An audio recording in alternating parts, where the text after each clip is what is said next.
ದಳಪತಿ ವಿಜಯ್ ಹಾಗೂ ತಂದೆ ಎಸ್.ಎ. ಚಂದ್ರಶೇಖರ್ ನಡುವೆ ಕೆಲ ಭಿನ್ನಾಭಿಪ್ರಾಯಗಳಿವೆ. ತಂದೆ ಮಗನ ನಡುವೆ ಎಲ್ಲವೂ ಸರಿಯಿಲ್ಲ ಎನ್ನುವುದು ಪದೇ ಪದೇ ಸಾಬೀತಾಗುತ್ತಿದೆ.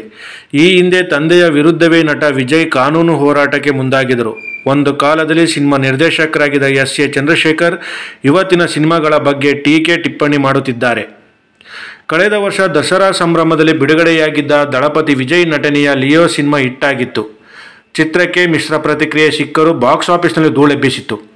ವಿಜಯ್ಗೆ ದೊಡ್ಡ ಅಭಿಮಾನಿ ಬಳಗ ಇದ್ದು ಸಿನಿಮಾಗಳು ದೊಡ್ಡ ಮಟ್ಟದಲ್ಲಿ ಕಲೆಕ್ಷನ್ ಮಾಡುತ್ತವೆ. ಆದರೆ ಲಿಯೋ ನಿರೀಕ್ಷೆ ತಲುಪುವಲ್ಲಿ ವಿಫಲವಾಗಿತ್ತು. ಸದ್ಯ ವಿಜಯ್ ತಂದೆ ಎಸ್.ಎ. ಚಂದ್ರಶೇಖರ್ ಲಿಯೋ ಸಿನಿಮಾ ಹೆಸರು ಹೇಳದೆ ಟೀಕಿಸಿದ್ದಾರೆ. ಬಿಡುಗಡೆಗೂ 5 ದಿನ ಮೊದಲೇ ನಾನು ಸಿನಿಮಾ ವೀಕ್ಷಿಸಿದೆ. ಈ ಬಗ್ಗೆ ನಿರ್ದೇಶಕರಿಗೆ ಫೋನ್ ಮಾಡಿ ಮಾತನಾಡಿದ್ದೆ. ಆದರೆ ಸೆಕೆಂಡ್ ಹಾಫ್ ಬಗ್ಗೆ ಮಾತನಾಡಿದಂತೆ ಫೋನ್ ಕಟ್ ಮಾಡಿಬಿಟ್ಟರು. ಬಳಿಕ ಫೋನ್ ಮಾಡಲಿಲ್ಲ ಎಂದು ಚಂದ್ರಶೇಖರ್ ಹೇಳಿದ್ದಾರೆ.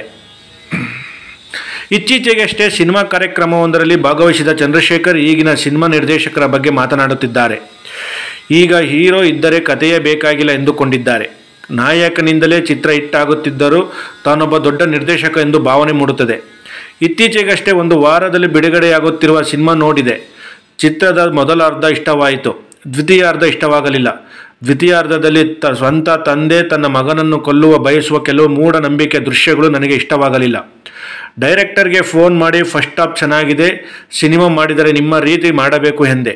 ಬಳಿಕ ಸೆಕೆಂಡ್ ಹಾಫ್ ಸರಿ ಇಲ್ಲ, ಕೆಲವು ಸೀನ್ಗಳು ಚೆನ್ನಾಗಿಲ್ಲ, ಚೇಂಜ್ ಮಾಡಿದ್ರೆ ಚೆನ್ನಾಗಿರುತ್ತೆ ಅಂತ ಮಾತಾಡ್ತಾ ಇದ್ದಾಗ ಸರ್ ಊಟ ಮಾಡ್ತಾಯಿದ್ದೀನಿ ಮತ್ತೆ ಮಾಡ್ತೀನಿ ಅಂತ ಫೋನ್ ಕಟ್ಟು ಮಾಡಿಬಿಟ್ಟರು. ಆ ನಿರ್ದೇಶಕ ಮತ್ತೆ ಫೋನ್ ಮಾಡಲಿಲ್ಲ. ಸಿನಿಮಾ ಬಿಡುಗಡೆ ಆದ ಬಳಿಕ ಜನ ನಾನು ಹೇಳಿದ ವಿಚಾರ ಬಗ್ಗೆ ಮಾತನಾಡಿದರು. ಅದನ್ನೇ ಟೀಕಿಸಿದರು. ಆದರೆ ಈಗಿನ ನಿರ್ದೇಶಕರಿಗೆ ಟೀಕೆಗಳನ್ನು ಸ್ವೀಕರಿಸುವ ಧೈರ್ಯ ಮತ್ತು ಪ್ರಬುದ್ಧತೆ ಇಲ್ಲ ಎಂದು ಚಂದ್ರಶೇಖರ್ ಹೇಳಿದ್ದಾರೆ. ವಿಜಯ್ ತಂದೆ ಸಿನಿಮಾ ಹೆಸರನ್ನು ಆಗಲಿ ನಿರ್ದೇಶಕರ ಹೆಸರಾಗಲಿ ಪ್ರಸ್ತಾಪಲಿಲ್ಲ. ಆದರೆ ಸಿನಿಮಾ ರಸಿಕರಿಗೆ ಲಿಯೋ ನಿರ್ದೇಶಕರ ಬಗ್ಗೆ ಹೇಳಿರುವುದೆಂದು ಗೊತ್ತಾಗುತ್ತಿದೆ. ಸದ್ಯ ಲಿಯೋ ಸಿನಿಮಾ ಕುರಿತು ವಿಜಯ್ ತಂದೆ ಎಸ್.ಎ. ಚಂದ್ರಶೇಖರ್ ಕಾಮೆಂಟ್ಸ್ ವೈರಲ್ ಆಗುತ್ತಿದ್ದು ಅವರು ಹೇಳಿರುವುದರಲ್ಲಿ ಯಾವುದೂ ತಪ್ಪು ಇಲ್ಲ. ನಿಜಕ್ಕೂ ಲಿಯೋ ಫಸ್ಟ್ ಹಾಫ್ ಚೆನ್ನಾಗಿತ್ತು, ಸೆಕೆಂಡ್ ಹಾಫ್ ಸಿನಿಮಾ ಹಾಳು ಮಾಡಿಬಿಟ್ಟರು ಎಂದು ನೆಟ್ಟಿಗರು ಕಾಮೆಂಟ್ ಮಾಡುತ್ತಿದ್ದಾರೆ. ಲೋಕೇಶ್ ಕನಕರಾಜ್ ನಿರ್ದೇಶನದ ಲಿಯೋ ಚಿತ್ರದಲ್ಲಿ ವಿಜಯ್ ಜೋಡಿಯಾಗಿ ತ್ರಿಷಾ ನಟಿಸಿದ್ದರು. ಸಂಜಯ್ ದತ್, ಅರ್ಜುನ್ ಸರ್ಜಾ ಹೀಗೆ ದೊಡ್ಡ ತಾರಾಬಳಗ ಚಿತ್ರದಲ್ಲಿತ್ತು. ಚಿತ್ರದ ಬಗ್ಗೆ ಹೆಚ್ಚು ಪ್ರಚಾರ ಮಾಡದೆ ಬಿಡುಗಡೆ ಮಾಡಲಾಗಿತ್ತು. ಸಿನಿಮಾ 600 ಕೋಟಿಗೂ ಅಧಿಕ ಕ್ರಾಸ್ ಕಲೆಕ್ಷನ್ ಆಗಿರುವುದಾಗಿ ಅಂದಾಜಿಸಲಾಗಿದೆ.